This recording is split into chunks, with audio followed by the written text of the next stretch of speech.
Well, that was a heck of a college football game. I wish we'd have made a couple plays there at the end, but they end up making a couple plays at the end, and we didn't. We had our shot there in the last 2 minutes, but I told the team that I was proud of their effort, being resilient.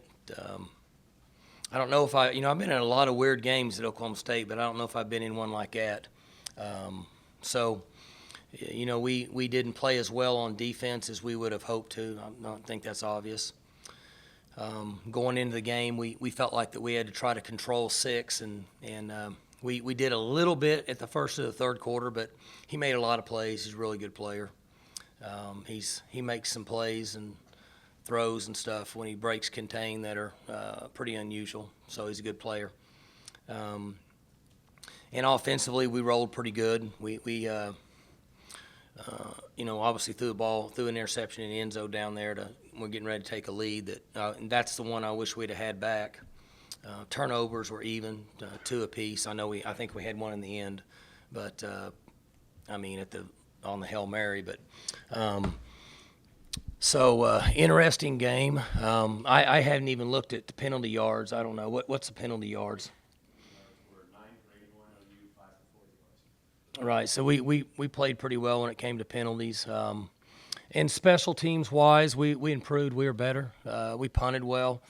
Thank you. Signer had a low punt the first time, but then we had 2 others, and he punted well. That was better. Our coverage units were pretty good. We had one return where they had a penalty. But we had improved in those areas, so just came up a little short. They made a couple plays there in the end, and so we got to go back to work. I told the team, I said, hey, look, here's the deal.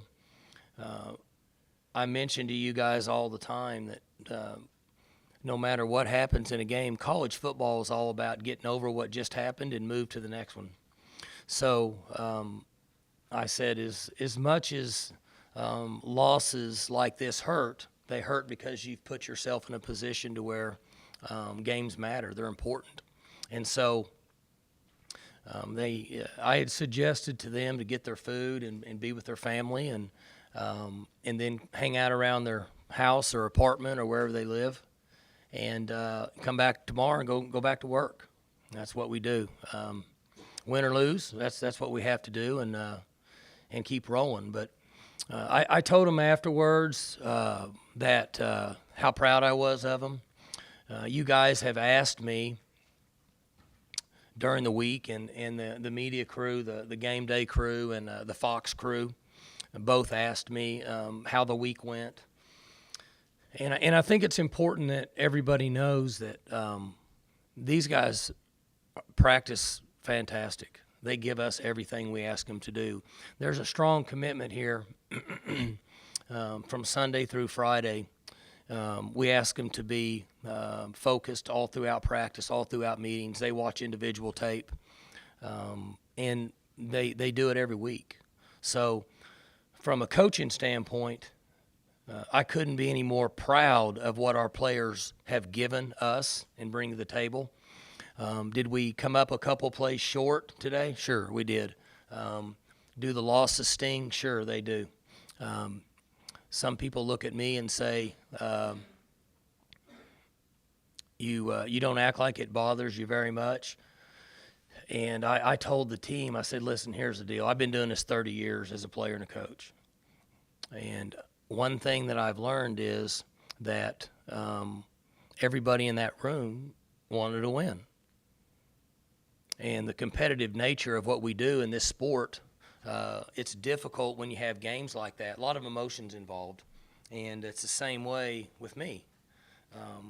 There's not anybody in this stadium that wants to compete and win more than me. But I've done this long enough to know that when we get what we're asking out of our players, that we as a staff have respect for them for what they gave us. We just came up a little bit short. Mike, on your timeout, could you tell us what X's and O's wise, what was discussed? Obviously, the obvious to get the first down. But what sort of play were you looking to work at that juncture? thought you retired. I'm glad to see you here. Now, which timeout are you talking about? Before the fourth down and your last possession, or next to last possession, when it was still a 3-point game. When, I'm trying to think. If I'm not mistaken, you called the timeout right before the fourth down play. Is that correct? Yes, we did. Yeah, and I was just wondering. Oh, when we overthrew the ball. Right. Yeah, what about it? What are you asking me? What was discussed on the sideline on what play you That thought would play. work? Go to something that they really hadn't seen. We hadn't gone to that out of that set yet, and it worked. I mean, it was a good play. We just overthrew the ball. Had a shot. Sure did. Did you give any thought to the possibility of letting Amendola try one from 55 Yes, to tie? I did, Bill, but it's a long ways. He's made a 54, I think, right? I should know the percentage, but I'm just going to tell you it's really low. So we felt like on 4th and 8, wasn't it 4th and 8, that with who we are, with our wideouts, with our quarterback, that our percentages were better than a 55-yard field goal. Mike, at the start of that drive, Chad makes that interception in the end zone and gets it out to the 35. At that point, I know scoring wasn't as easy as you guys made it look throughout the game, but your confidence level down 3, offense on the field, plenty of time at that point. Did you sort of feel like that was going to be the drive that kind of won the game? Sure.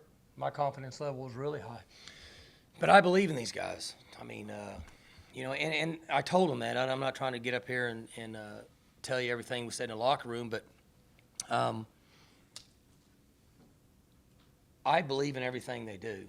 There's never a time that I feel like that we can't score or get a stop. We had our backs against the wall, and Chad made the interception. But what's important is it's not 100%. The ball doesn't bounce your way sometimes, and it didn't today. But to answer your question, yes, I'm good. Felt fine.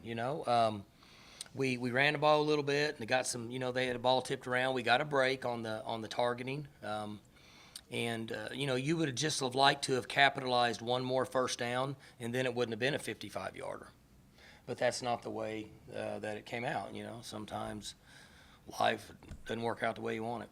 Do you feel snake bit at all that at the same time you have Rudolph and all those receivers in your and Justice Hill comes into the program, and you saw what he did today, and at the same time you get all of those pieces on offense, that your arch rival has a Heisman Trophy quarterback transfer in like this?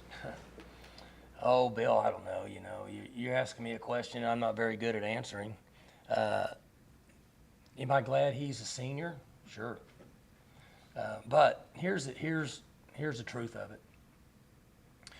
I got a lot of respect for guys that play the game, and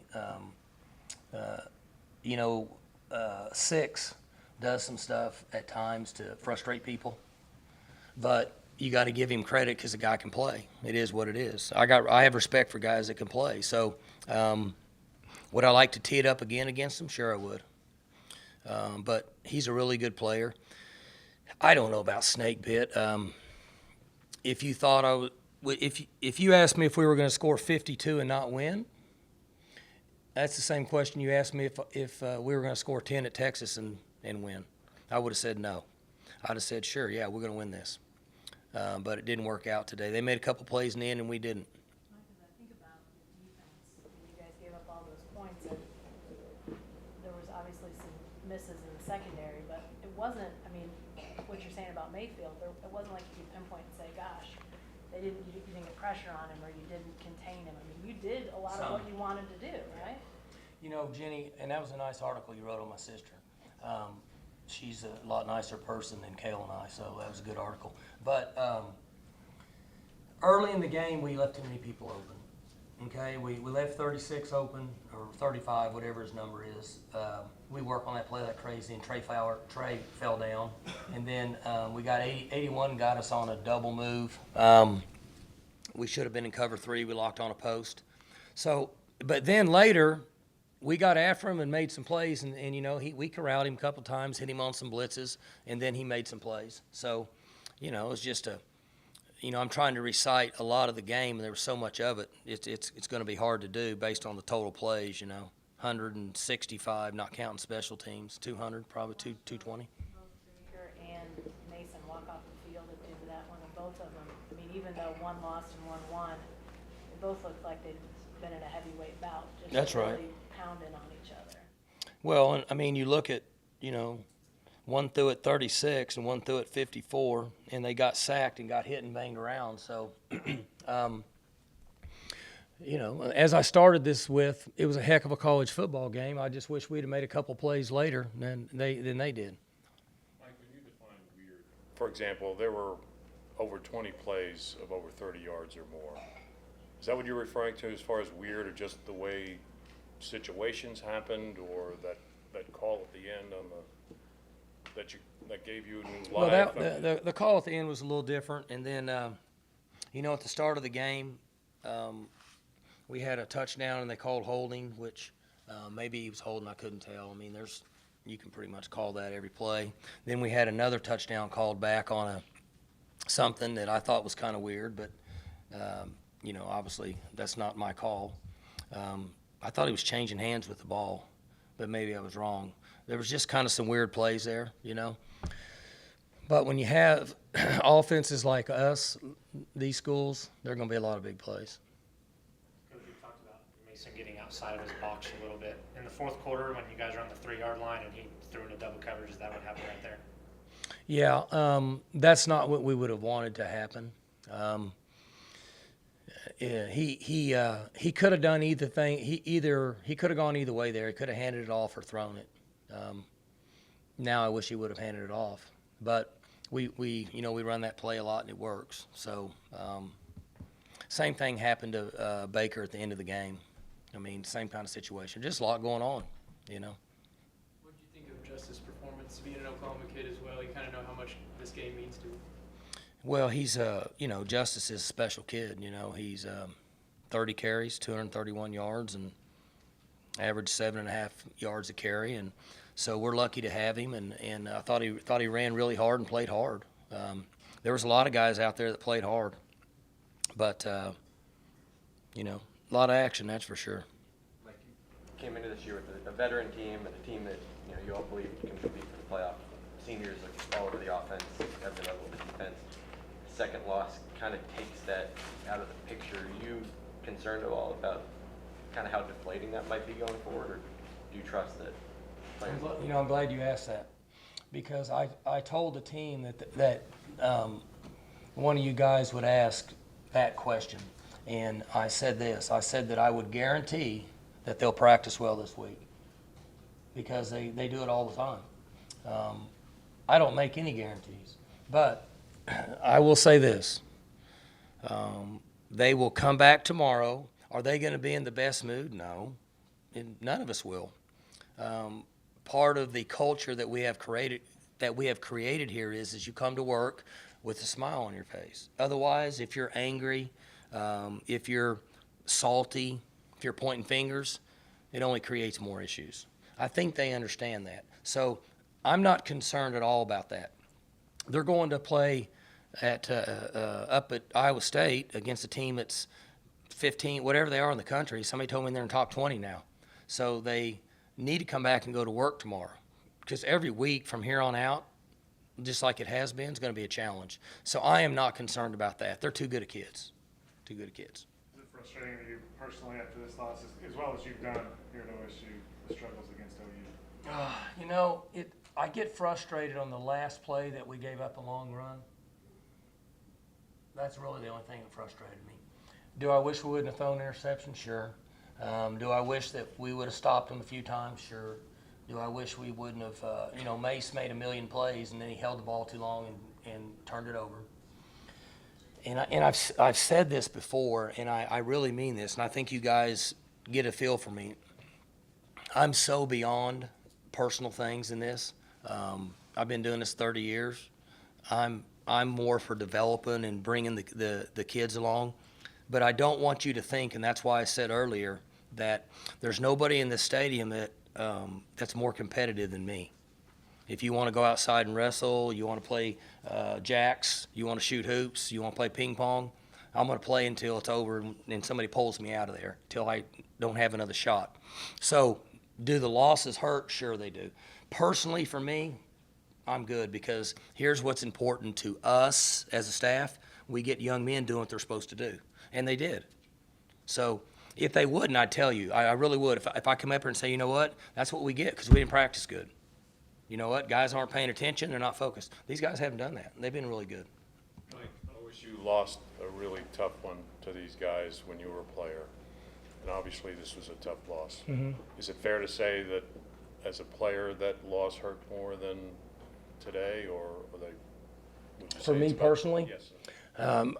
I think they hurt more from a coach, because I've got 130 guys in there. When I was a player, I lived that life. I was in the game.